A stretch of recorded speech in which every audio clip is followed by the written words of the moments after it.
গিন্নি, আরে ও গিন্নি, কোথায় গেলে? এই যে আমি এখানে বাপু, বাড়ি ছেড়ে আর যাবো কোথায়?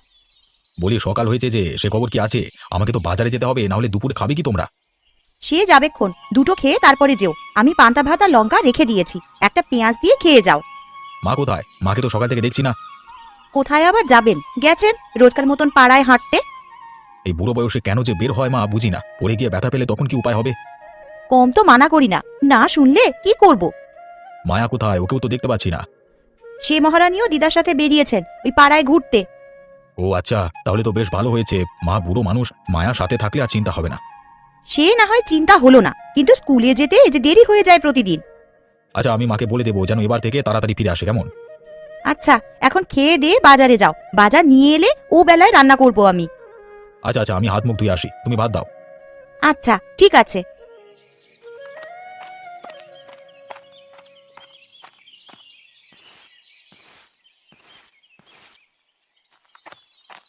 বৌমা, ও বৌমা, এতক্ষণে আসার সময় হলো তোদের? স্কুলে কখন যাবি শুনি? ওকে তুমি বকো না বৌমা, আসলে ফেরার পথে বিশুদের বাড়িতে দেখলাম কি সুন্দর লাউ শাক হয়েছে, সেই জন্যে চেয়ে নিয়ে এলাম। সে না হয় বুঝলাম মা, কিন্তু আপনার এই শরীরে বেশি হাঁটা ঠিক নয়, এমনিতেই শীতকালে রোগবালাই বেশি। ও তুমি চিন্তা করো না বৌমা, এখন এই শাকগুলো নাও দেখি, দুপুরে সুন্দর করে ভাজি করবে। সে আমি করে দেব মা, এখন এসে বসুন, একটু বিশ্রাম নিন। হ্যাঁ, বড্ড হাঁপিয়ে গেছি, আর খিদেও পেয়েছে খুব। আচ্ছা মা, আপনি আর মায়া বসুন, আমি দুটো মুড়ি মাখিয়ে দিই। শীতের সময় মানুষ কত রকমের পিঠে খায়, গুড় মুড়ি খায়, আমার খুব খেতে ইচ্ছে করে মা। শীত তো কেবল শুরু হলো রে, সব করে দেব মা, কদিন সবুর কর। এখন দিদার সাথে বস, আমি মুড়ি মেখে দিই। আচ্ছা মা, খেয়ে আবার স্কুলে যেতে হবে আমাকে। আচ্ছা ঠিক আছে, আমি তোর ব্যাগ গুছিয়ে রেখেছি। আচ্ছা ঠিক আছে মা।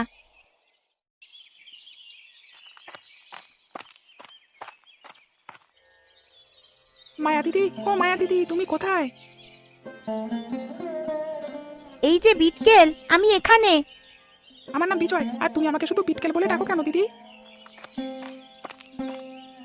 আরে দাদু ভাই, মায়া তো তোর সাথে মজা করে। আচ্ছা তুই মন খারাপ করিস না বাবা, আমি মায়াকে বকে দেব। এখন যা বাবা, তোরা স্কুলে যা। আচ্ছা মা, যাই তাহলে আমরা। আচ্ছা যা মা, তোরা সাবধানে যাস।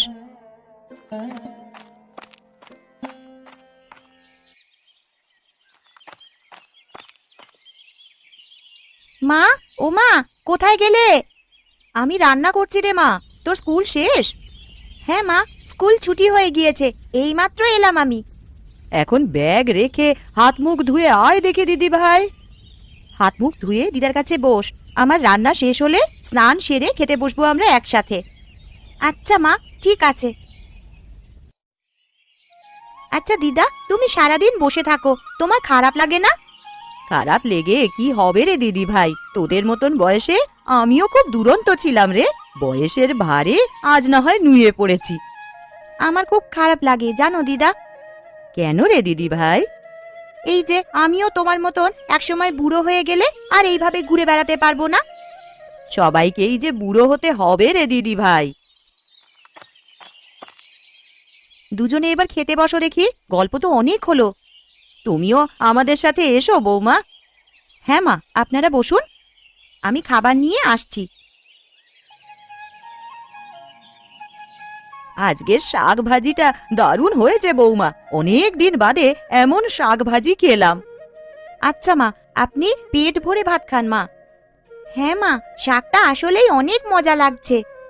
বুঝলি দিদি ভাই, সংসার সুখের হয় রমণীর গুণে। শুধু রমণীর গুণ হলে হয় না মা, আপনার ছেলেও যে সংসারের জন্য কত কিছু করে। সংসার সুখের হতে হলে নারী পুরুষ সবার হাত থাকতে হবে সেখানে, তাই না দিদা? হ্যাঁ রে দিদি ভাই। আচ্ছা এখন খেয়ে বিশ্রাম নে দিদি ভাই, আমরা বিকেল বেলায় বিজয়দের বাড়িতে যাব। ঠিক আছে দিদা।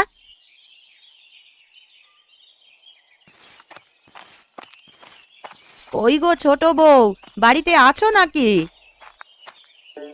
হ্যাঁ মা, আমি এই যে এখানে উঠানটা একটু ঝাড়ু দিচ্ছিলাম মা। কেমন আছো কাকিমা?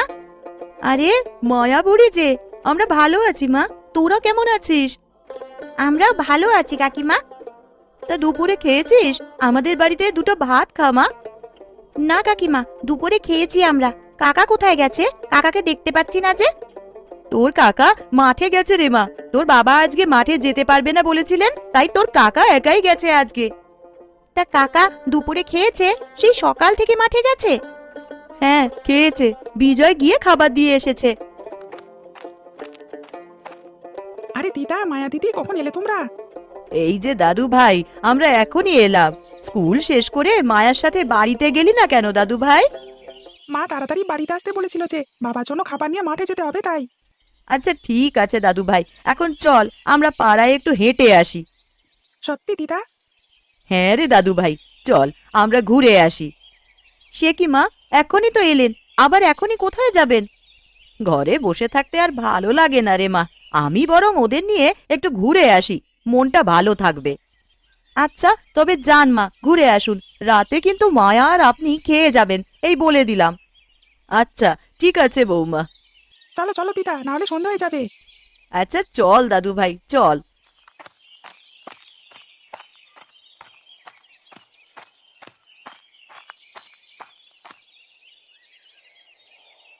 কমল, আরে ও কমল, হলো তোর? হ্যাঁ দাদা, আমার কাজ প্রায় শেষের দিকে। সবজিগুলো তো বেশ ভালো দেখাচ্ছে রে। এবার সবজিগুলো ভালোভাবে বাজারে উঠাতে পারলে আমাদের খুব ভালো উপার্জন হবে। তুই ঠিকই বলেছিস কমল, কিন্তু কিন্তু কি দাদা? কুয়াশা বেশি হলে যে ফুলকপিগুলো সব নষ্ট হয়ে যাবে সেই ভয় পাচ্ছি। আরে তুমি এত চিন্তা করো না তো, সব ভালোই হবে। দেখো তুমি, মায়ের বয়স বাড়ছে, ওষুধ কেনা, মায়ার স্কুলের খরচ, সংসারের খরচ, এসব একা হাতে করি, চিন্তা তো একটু থাকবেই রে। তোমাকে তো কতবার বললাম, মাকে বরং আমি রেখে দিই কিছুদিন, দুজনে মিলে পালাপালি করে রাখলে ভালো হতো না? এ ঘর ছেড়ে মা যে কোথাও যেতে চায় না রে, এখানে বাবার স্মৃতি জড়িয়ে আছে যে সব। দেখি, আমি বরং মাকে বলবো আমার ঘরে কিছুদিন থাকবার জন্য। বলে দেখিস কি বলে। তুই দুপুরে খেয়েছিস কিছু? হ্যাঁ দাদা, বিজয় খাবার নিয়ে এসেছিল দুপুরে। তা বেশ বেশ ভালো করেছে। সন্ধে তো হয়ে আসছে, এখন চল বাড়ি ফিরে যাই। হ্যাঁ দাদা যাবো, একটু সময় দাও আমাকে, হাতের কাজটা সেরিয়ে যাবো। এই শীতে আর বাইরে কাজ করতে হবে না, বাকি কাজ কালকে করিস, এখন চল ভাই। আচ্ছা দাদা চলো তাহলে।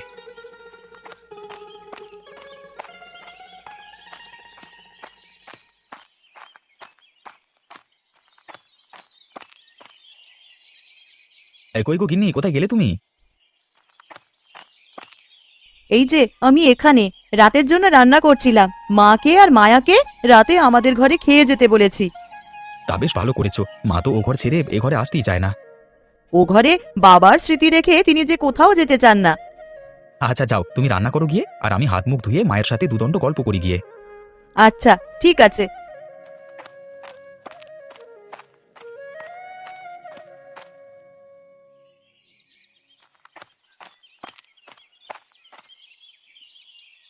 কি করছো মা? কখন এলি বাবা কমল? এই তো মা, এইমাত্রই এলাম। আয় বাবা, আমার কাছে এসে দুদণ্ড বস। তুমি তো এই ঘরে আসা একেবারেই ভুলে গেছো মা, বলি আমার ঘরে এসে কিছুদিন থাকলে কি এমন হয় বলো তো? তোর বাবার ঘর ছেড়ে যে কোথাও যেতে ভালো লাগে না রে, একেবারে মরার পরে ওই ঘর ছাড়বো আমি। এসব কি তুমি অলক্ষণে কথা বলছো মা? আরে বোকা ছেলে, সবাই কি আর আজীবন বেঁচে থাকে নাকি? একদিন না একদিন তো যেতেই হবে।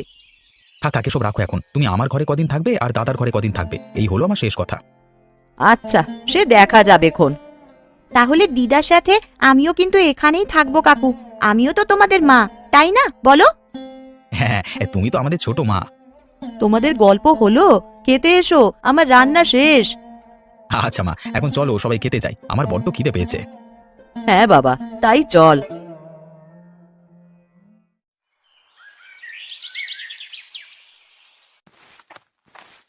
কই গো গিন্নি? এই যে উঠান ঝাড়ু দিচ্ছি আমি। যে শীত পড়েছে, আমাদের বৌদের হয়েছে যত জ্বালা, সব কাজ সকাল সকাল করতে হয়। আর আমরা বুঝি কাজ করি না? আরে আমি কি সে কথা বলেছি নাকি? সব কথায় ফোড়ন দিতে এসো না তো। আরে চটছো কেন গিন্নি, আমি তো শুধু মজা করলাম। আচ্ছা হয়েছে হয়েছে, মাঠে যাবে না? হ্যাঁ হ্যাঁ যাবো, এই ফুলকপিগুলো নিয়ে চিন্তায় আছি, বেশি কুয়াশা পড়লে সব নষ্ট হয়ে যাবে। এত চিন্তা করো না, সব ঠিক হয়ে যাবে। এখন দুটো খেয়ে যাও দেখি। না গিন্নি, এখন আর খাবো না। আরে সে কি কথা? না খেয়ে গেলে শরীর খারাপ করবে যে।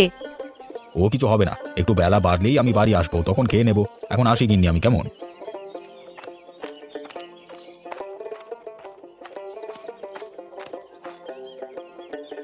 কই গো দিদি, বাড়িতে আছো নাকি? বাড়ি ছেড়ে কোথাও যাবার উপায় আছে নাকি ছোট? তা যা বলেছো দিদি, কিন্তু আমার খুব অভিমান হয়েছে তোমার উপর। কেন রে ছোট, আমার উপর আবার কিসের অভিমান হলো তোর? পাশাপাশি ঘর আমাদের, অথচ তুমি একটিবারের জন্য আমার ঘরে যাও না। আর বলিস না ছোট, বাড়ির কাজ সামলে মায়ের দেখাশোনা করে মেয়েটাকে নিয়ে সব মিলিয়ে আর পেরে উঠি না রে। মাকে তো আমাদের সাথে থাকতে বললে থাকে না আমাদের সাথে। ওই ঘরে কি এমন আছে তা তিনিই জানেন। কি আর থাকবে, বাবার একটা বাক্স আর মায়ের কিছু জিনিস। আচ্ছা দিদি, ওই বাক্সে কি আছে? কি জানি, মা তো আমাদের কখনো দেখাননি। চলো না, আমরা একদিন দেখি। না না, মা জানতে পারলে যুদ্ধ বেঁধে যাবে, আর মায়ের আসার সময়ও হয়ে গেছে। তোমার কাজ তো সব শেষ দেখছি, আমার সব কাজ পড়ে আছে। এই শীতের সময় গ্রামের বউদের হয়েছে যত জ্বালা। সংসার তো করতেই হবে, সংসার ফেলে কি আর শীতের ঘুম দিতে পারি আমরা? তা যা বলেছ দিদি। আচ্ছা আমি এখন যাই, অনেক কাজ পড়ে আছে। আচ্ছা, আবার আসিস।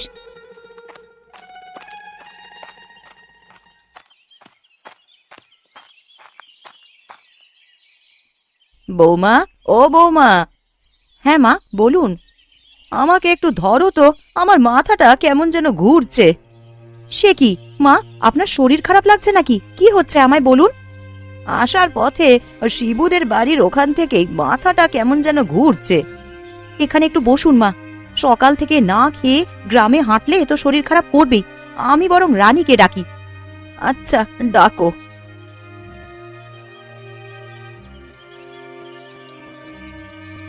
রানী, ও রানী, একবার এদিকে আয় দেখি। কি হয়েছে দিদি? মায়ের শরীরটা খারাপ লাগছে, এখানে আয়। ও মা, কি হয়েছে আপনার? আর বলো না ছোট বউ, আমার মাথাটা কেমন যেন ঘুরছে। আপনি বিশ্রাম নেন মা, আমরা আছি এখানে। বিজয় আর মায়া স্কুল থেকে এলে ওদের বাবাদের ডাকতে পাঠাবো। আচ্ছা, তোমরা আমায় ঘরে নিয়ে চলো বৌমা। আচ্ছা মা, চলুন। মা, এখন কেমন লাগছে মা? এখন একটু ভালো লাগছে। মা, কিছু খাবেন? কি খাবেন বলুন, আমরা বানিয়ে দিচ্ছি। না বৌমা, তোমাদের এত ব্যস্ত হতে হবে না, আমি ঠিক আছি। তা বললে কি হয় মা, কিছু খেতে মন চাইলে বলুন, আমরা বউরা তো আছি আপনার সেবার জন্য। হ্যাঁ মা, দিদি তো ঠিকই বলেছে। কি খাবেন বলুন? আমার বড্ড রসের পিঠে, শীতের সবজি এসব খেতে মন চাইছে। আচ্ছা মা, আপনার ছেলেরা বাড়ি এলেই সব আনিয়ে আমরা রেঁধে দেব। আচ্ছা ঠিক আছে বৌমা, এখন আপনি একটু ঘুমান মা, আমরা আছি আপনার পাশে।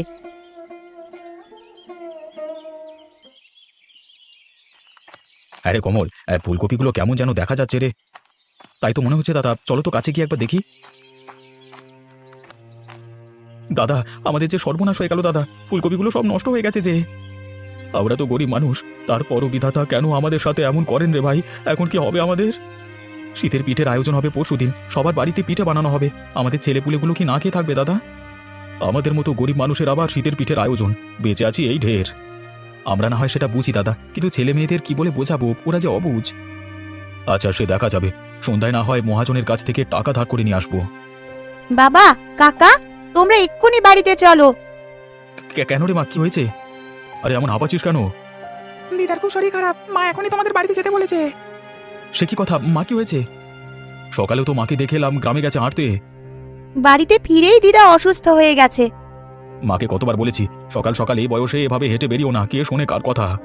এখন চলো দাদা, আগে বাড়ি গিয়ে দেখি। হ্যাঁ হ্যাঁ, তাই চল চল চল, সবাই যাই আগে, চল।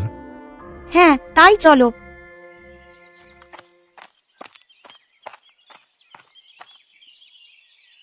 কই গো গিন্নি, কোথায় তোমরা? মা কোথায় আছে? মা ঘরে শুয়ে বিশ্রাম নিচ্ছে। বৌদি, কি হয়েছে মায়ের? মায়ের মাথা ঘুরছে সকাল থেকে, শরীর দুর্বল অনেক। তোমরা বরং বাজারে গিয়ে ডাক্তার ডেকে নিয়ে আসো। ডাক্তার যে আনবো, কাছে একটা পয়সাও নেই, তার উপর মাঠের সবজিগুলো আজকে সব নষ্ট হয়ে গেছে। হায় হায়, কি হয়ে গেল আমাদের? এখন কি হবে তাহলে? সেটাই তো ভাবছি, সামনে আবার শীতের আয়োজন, হাতে একটা টাকাও নেই আমাদের। ছেলে মেয়েদের জামা কিনে দেবো কিভাবে? এক কাজ করলে কেমন হয় বলো তো? কি কাজ? আমি আর দিদি আমাদের বালাজোড়া বিক্রি করে দিই বরং। তাই দিয়েই না হয় ওষুধ নিয়ে আসুন আর ছেলে মেয়েদের জামা কাপড় নিয়ে আসুন দাদা। সে কি কথা গিন্নি, তোমাদের এমনিতেই তেমন কিছু দিতে পারি না, তার উপর এই বালাচোরা বিক্রি করা ঠিক হবে না। এই নাও বালা জোড়া নিয়ে বিক্রি করে এসো। আমারগুলোও নিয়ে যাও, বিক্রি করে সব কিনে নিয়ে এসো। মা রসের পিঠে শীতের সবজি খেতে চেয়েছেন যে। কিন্তু এই শীতে তো তোমাদের কিছু দিতে পারলাম না, তার উপর আবার বালাচোরা নিয়ে যাব। আমাদের গ্রামের বউদের জন্য শীতকাল গরমকাল কিছুই না দাদা, সংসারে সব আমাদের জন্য। রানী ঠিকই বলেছে। বাবা বিমল, ও কমল, বাবা কোথায় গেলি তোরা? এই যে মা, আমরা এখানে। বলো মা। আমার জন্য তোরা এত ব্যস্ত হোস না বাবা, একটু মাথা ঘুরছে শুধু, ঠিক হয়ে যাবে। তুমি বিশ্রাম করো, আমরা বাজার থেকে আসছি মা। ওই বাক্সে দেখ কিছু টাকা রাখা আছে, কারো কিচ্ছু বিক্রি করতে হবে না। ওই টাকা দিয়েই বরং ওষুধ আর বাকি সব কিনে নিয়ে আয় তোরা। টাকা কোথায় পেলে মা? ওগুলো আমি রেখে দিয়েছিলাম তোদের জন্যই, এখন কথা না বাড়িয়ে যা দেখি সব কিনে নিয়ে আয়। আচ্ছা মা, আমরা এই যাব আর এই আসবো। চলো দাদা, যাই, ডাক্তারের কাছ থেকে মায়ের জন্য ওষুধ আনতে হবে আবার। হ্যাঁ হ্যাঁ, তাই চল। বয়স্ক মানুষ হচ্ছে বাড়ির বটবৃক্ষ, তাদের কিছু একটু হলেই বোঝা যায় আমরা কত অসহায়। হ্যাঁ, একদম ঠিক বলেছো দাদা। কি মজা, কি মজা! আমরা এবার শীতে অনেক মজা করব সবাই। হ্যাঁ দিদি, আমরা অনেক মজা করব।